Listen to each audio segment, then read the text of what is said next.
সুপ্রিয় দর্শক, অসংখ্য প্রীতি ও শুভেচ্ছা দিন। আমি শহীদুল ইসলাম। প্রিয় দর্শক, আজকে যে বিষয়টি নিয়ে কথা বলবো, প্রিয় দর্শক, আওয়ামী লীগের প্রতিষ্ঠা বার্ষিকীকে সামনে রেখে প্রথম আলো আওয়ামী লীগের ভবিষ্যতের রাজনীতি নিয়ে কলাম লিখেছেন। যিনি এই কলামটি লিখেছেন তার নাম আনোয়ার হোসেন। মোটামুটি তিনি বেশ ভালোই লেখেন। প্রিয় দর্শক, 5 আগস্টের পরে আওয়ামী লীগ সরকারের পতনের পর শেখ হাসিনার বিভিন্ন কর্মকাণ্ড ও আওয়ামী লীগের নেতৃত্বের পরিবর্তন সহ বেশ কয়েকটি বিষয় তিনি এখানে তুলে ধরেছেন। প্রিয় দর্শক, তিনি এখানে কি বলতে চেয়েছেন? আওয়ামী লীগের ৭৭তম প্রতিষ্ঠা বার্ষিকী এমন এক সময়ে এসেছে যখন দলটির গভীর সংকটের মধ্যে রয়েছে। দীর্ঘ সময় রাষ্ট্র ক্ষমতায় থাকা দলটি আজ ক্ষমতার বাইরে, সাংগঠনিকভাবে বিপর্যস্ত, কার্যক্রম নিষিদ্ধ ও রাজনৈতিকভাবে অনিশ্চয়তার মুখে। শীর্ষ নেতাদের অনেকেই কারাগারে, আত্মগোপনে কিংবা দেশের বাইরে। দেশের অন্যতম পুরনো ঐতিহাসিক দল আওয়ামী লীগ 1949 সালের 30 জুন জন্ম। মুক্তিযুদ্ধের নেতৃত্ব দিয়েছে দলটি। সবচেয়ে বেশি সময় দেশের ক্ষমতায় থাকা স্বাদ নিয়েছে দলের প্রধান শেখ হাসিনা। সবচেয়ে বেশি সময় বাংলাদেশের প্রধানমন্ত্রী ছিলেন। এত সাফল্যের গল্প সবই ঢাকা পড়েছে 2024 সালের ছাত্র জনতার অভ্যুত্থানে।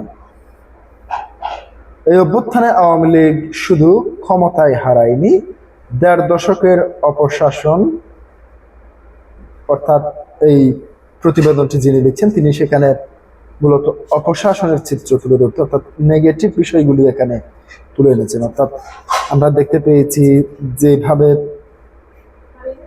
অন্তর্বর্তীকালীন সরকারের ইউনূস সহ বিএনপি পুরো মতবাদকে এখানে তুলে ধরা হয়েছে। বর্তমান সরকারের যে সমস্ত অনিয়ম, দুর্নীতি এবং চাঁদাবাজি হয়েছে, সমস্ত কিছুকে বাদ দিয়ে তারা এখানে যে বক্তব্যটি তুলে ধরছে সেটি আপনাদের সামনে একটু তুলে ধরছি। এদিকে টিকে থাকা, অন্যদিকে জনসমর্থন ফিরে পাওয়া। ৭৭তম প্রতিষ্ঠা বার্ষিকীতে দলটির অতীতের গৌরবের চেয়ে এই বেশি আলোচিত হচ্ছে এই ভবিষ্যৎ পুরনো। এই প্রভাবশালী ও রাজনৈতিক দল কিভাবে এই সংকট অতিক্রম করবে, সেটি এখন রাজনৈতিক অঙ্গনে অন্যতম বড় প্রশ্ন।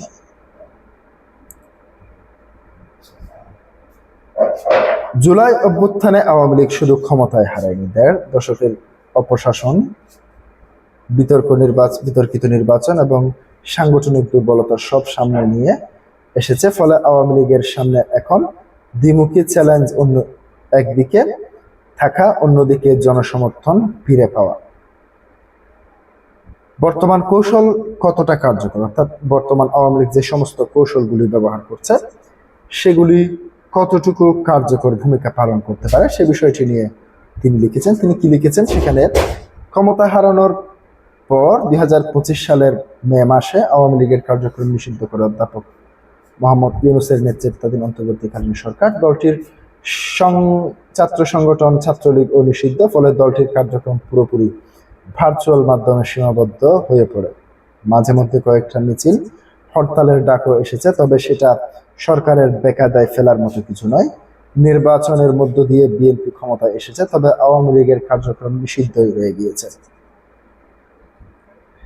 এবার ৭৭তম প্রতিষ্ঠা বার্ষিকী উপলক্ষে কয়েকদিন ধরে বিভিন্ন স্থানে বিক্ষিপ্তভাবে ঝটিকা মিছিল করছিল আওয়ামী লীগ। আজ মঙ্গলবার তারা সারা দেশেই করার ঘোষণা দিয়েছে দলটির আত্মগোপনে থাকা নেতাকর্মীরা।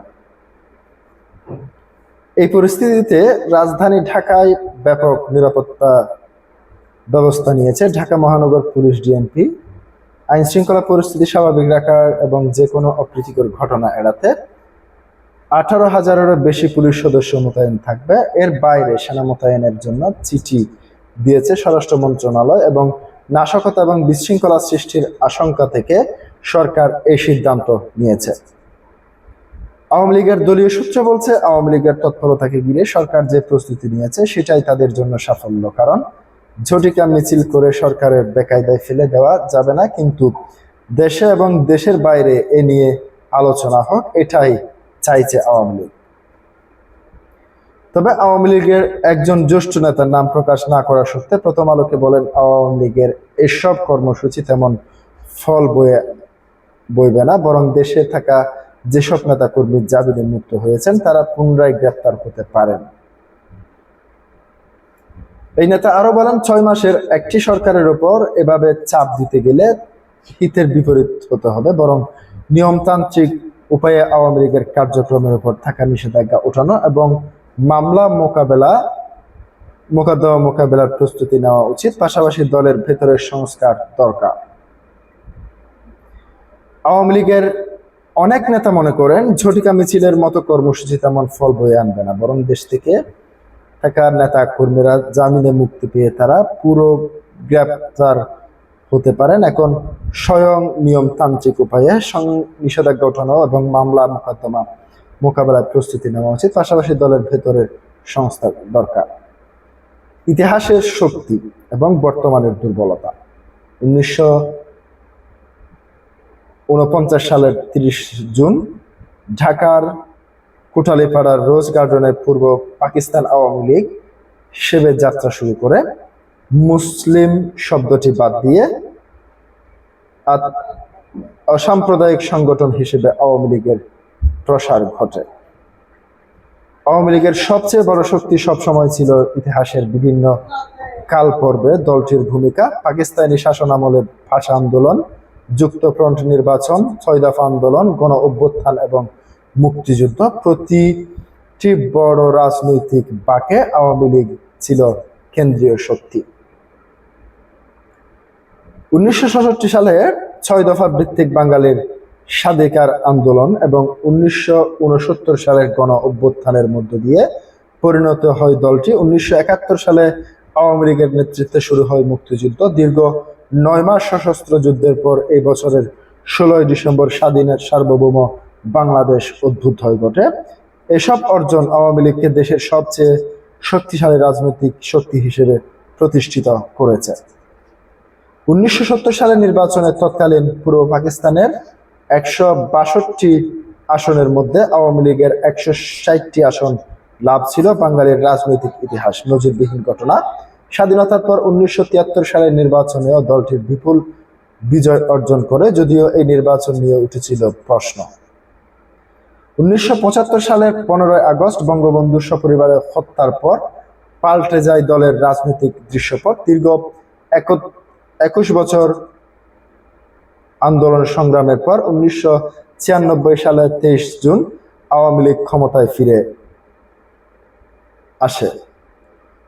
2001 সালে 1 অক্টোবর নির্বাচনের পরাজয় এবং 2007 এবং 11 জানুয়ারির পর আরেক দফা বিপর্যয় কাটিয়ে দলটি 2008 সালের 29 ডিসেম্বর নির্বাচনের 3/4 আসন বিজয়ী হন। এরপর 2024 সালে গণ অভ্যুত্থানে পতনের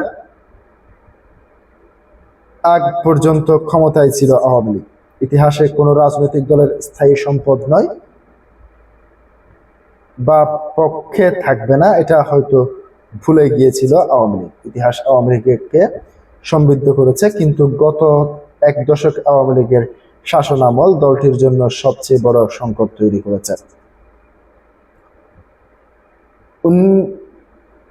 2009 থেকে 2024 সালের আগস্ট পর্যন্ত আওয়ামী লীগ বাংলাদেশের ইতিহাসের সবচেয়ে দীর্ঘ সময় ধরে ক্ষমতায় থাকা রাজনৈতিক দল। এই সময়ে পদ্মা সেতু, মেট্রো রেল, কর্ণফুলী টানেল, বড় অবকাঠামো প্রকল্প বাস্তবায়িত হয়েছে। অর্থনৈতিক সমৃদ্ধি ও সামাজিক উন্নয়নের বিভিন্ন সূচকীয় অগ্রগতির দাবি করেছে দলটি, কিন্তু দীর্ঘ ক্ষমতার সঙ্গে সঙ্গে বিরোধী দলের উপর দমন পীড়ন আওয়ামী লীগের আগ্রাসী রাজনৈতিক শক্তিতে পরিণত করে দেশে বিদেশে জোটের কর্তৃত্ববাদী শাসনের তকমা। দীর্ঘ সময় গুম খুনের পর গণ অভ্যুত্থানে নির্বিচারে গুলি করে হত্যা অপশাসনের চরম সীমায় নিয়ে যায় আওয়ামী লীগকে। 2014, 2018, 2024 সালের জাতীয় নির্বাচন ঘিরে বিতর্ক। আওয়ামী লীগের রাজনীতি